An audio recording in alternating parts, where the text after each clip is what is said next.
নতুন দিনের সরকার কেমন দেখতে চান? আপনার প্রত্যাশা কি? নতুন দিনের নতুন সরকারের কাছে সবারই অনেক বেশি প্রত্যাশা। দোয়া করি আল্লাহ তাআলা তাদেরকে সেই প্রত্যাশা পূরণ করার তৌফিক দান করুন।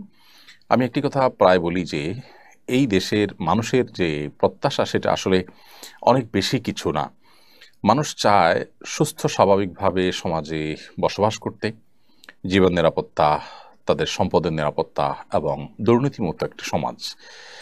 এই বিষয়গুলো যদি মোটামুটি এনশিওর করা যায় তাহলে সেক্ষেত্রে খুব বেশি আর প্রত্যাশার জায়গা মানুষের থাকে না। তারপর আমি পয়েন্ট আকারে কয়েকটি আমার ব্যক্তিগত অপিনিয়ন থেকে আমি কিছু প্রত্যাশার কথা উল্লেখ করতে চাই। প্রথমত, সংখ্যালঘুদের নিরাপত্তার পাশাপাশি সংখ্যাগরিষ্ঠ মানুষের চিন্তা, বিশ্বাস এবং চেতনা এগুলো যেন নতুন সরকারের দায়িত্বশীলদের কথা এবং কাজে প্রতিফলিত হয়। আমরা বিগত দিনে দেখেছি যে সংখ্যাগরিষ্ঠ মুসলমানদের বা এদেশের সকল ধর্মের মানুষের ধার্মিকদের চিন্তাদের ধরে সব মানুষই প্রায় ধার্মিক। এদেশের এটা ধার্মিকদের দেশ, ধার্মিকদের ভূমি এটা।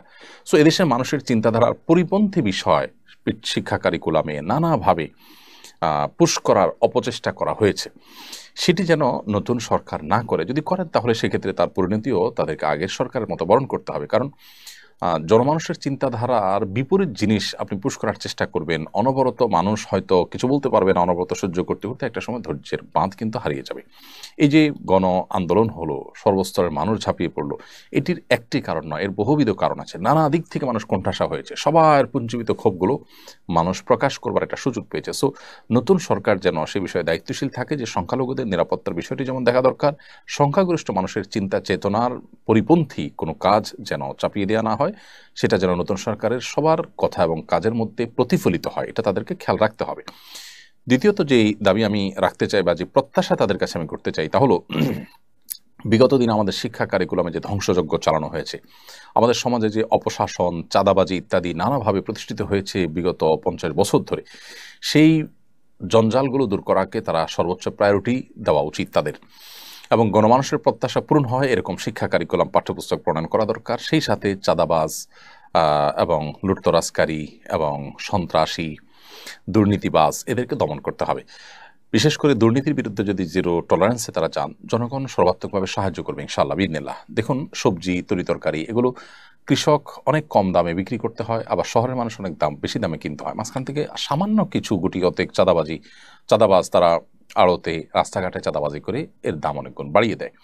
এই ব্যাপারগুলো যদি খুব শক্ত হাতে ডিল করা হয় এবং সর্বস্তরের মানুষ যদি সরকারকে সাহায্য করে, তাহলে সেক্ষেত্রে দিন শেষে দেখা যাবে যে কৃষক লাভবান হচ্ছে আর শহরের মানুষজন তারাও অল্প দামে সবজি ইত্যাদি কিনতে পারছে।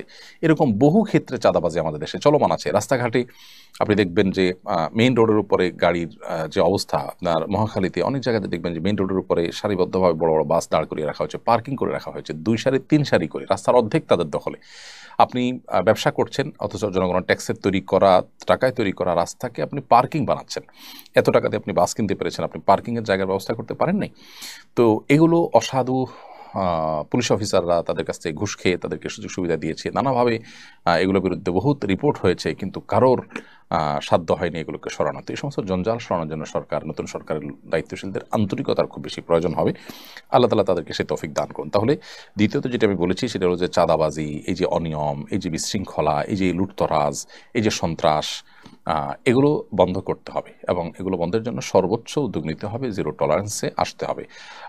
সেই সাথে আরেকটি পয়েন্টও বলেছি, তা হলো যে শিক্ষা কারিকুলামে যে মেসাকার চালানো হয়েছে এবং গণমানুষের চিন্তার পরিপন্থী জিনিস সেখানে পুশ করা হয়েছে, এগুলোকে যেন পরিবর্তন করা হয়, তাহলে সেক্ষেত্রে জনগণের চাহিদার পূরণ হবে। আরেকটি প্রত্যাশার কথা বলতে চাই তাদের কাছে, সেটা হলো যে এদেশে যে সমস্ত বৈষম্য আছে সেই বৈষম্যগুলোর ভিতরে একটা হলো ওলামা ইকরামের প্রতি বৈষম্য। সেটা নানাভাবে হয়ে থাকে আমরা জানি, আলেম সমাজ ধার্মিকদের প্রতি, সেটা যাতে না হয় সেটা তারা সর্বোচ্চ খেয়াল রাখবেন বলে আমরা আশা করি। দোয়া করি তাদের জন্য, আল্লাহ তাআলা তাদেরকে আমাদের প্রত্যাশাগুলো পূরণ করার তৌফিক দান করুন, তারা যেন সঠিকভাবে সঠিক কাজটা করতে পারেন, অপশাসন দূর করতে পারেন, নিরাপত্তা নিশ্চিত করতে পারেন। আরেকটি পয়েন্ট প্রত্যাশা তাদের কাছে বলতে চাই সর্বশেষ, সেটা হলো যে নিরাপদ খাদ্য, নিরাপদ পানীয় এবং নিরাপদ ঔষধ নিশ্চিত যেন করা যায়। পৃথিবীর অন্যান্য দেশে নিশ্চিন্তে আপনি পানি পান করতে পারবেন, খেতে পারবেন, খাদ্যের মধ্যে ভেজাল দেওয়ার সামর্থ্য কারণ নেই, কথা এবং কাজে মিল আছে। আমাদের দেশে যে কোনো ফুড বলেন, আপনার পানীয় বলেন, ঔষধ বলেন, এক ঢোক পানি কোথাও আপনি পান করবেন, নিশ্চিন্তে পান করার সুযোগ নেই। কোনটা শতভাগ নিরাপদ পানি আমাদের স্বাস্থ্যের জন্য ভালো এটা এক কথায় বলার মতো কোনো পরিবেশ নেই। তার মানে এত বছরে এতগুলো সরকার আসলো গেল, আমাদের এক ঢোক পানি, নিরাপদ পানির ব্যবস্থা কেউ করতে পারেনি। আমরা বাজারে, দোকানে, রাস্তাঘাটে, রেস্টুরেন্টে খাবার গ্রহণ কিনবো, আমরা আপনার সবজি কিনবো, ফলমূল কিনবো, এগুলোতে কোনো বিষাক্ত কিছু থাকবে না, আমাদের কিডনি, আমাদের হার্ট, আমাদের শরীরকে ধ্বংস করবে, আমাদের ক্যান্সারে আক্রান্ত করবে, এরকম কোনো বিষয় থাকবে না। এটুকু জিনিস কোনো সরকার এখানে নিশ্চিত করতে পারেনি। অর্থাৎ নিরাপদ খাদ্য, নিরাপদ পানীয় এদেশে নিশ্চিত হয়নি। ঔষধের মধ্যে ভেজাল দেওয়া হয়, কত বড় অন্যায় হতে পারে, কত বড় অবিচার হতে পারে যে যে ওষুধ সেবন করে একটা মানুষ, অসুস্থ মানুষ ভালো হবে, সেটা খেয়ে তিনি প্রতারিত হচ্ছেন, তার অসুস্থ ভালো হচ্ছে না, বরং আর অসুস্থ হয়ে যাচ্ছেন। তো এই সমস্ত ক্ষেত্রে যে সমস্ত অনাচারগুলো আছে সেগুলোকে একটু প্রায়োরিটি দিয়ে সেগুলোর বিরুদ্ধে কাজ করতে হবে। যদিও অনেক কঠিন কাজ তাদের, আল্লাহ তাআলা তাদের কাজগুলোকে সহজ করে দিন এবং সর্বস্তরের মানুষ তাদেরকে সাহায্য করুক। আমাদের দেশটা দিন শেষে ভালো থাকুক, ভালো থাকুক আমাদের ঈমান, আমাদের আমল, আমাদের দিন, সবকিছু।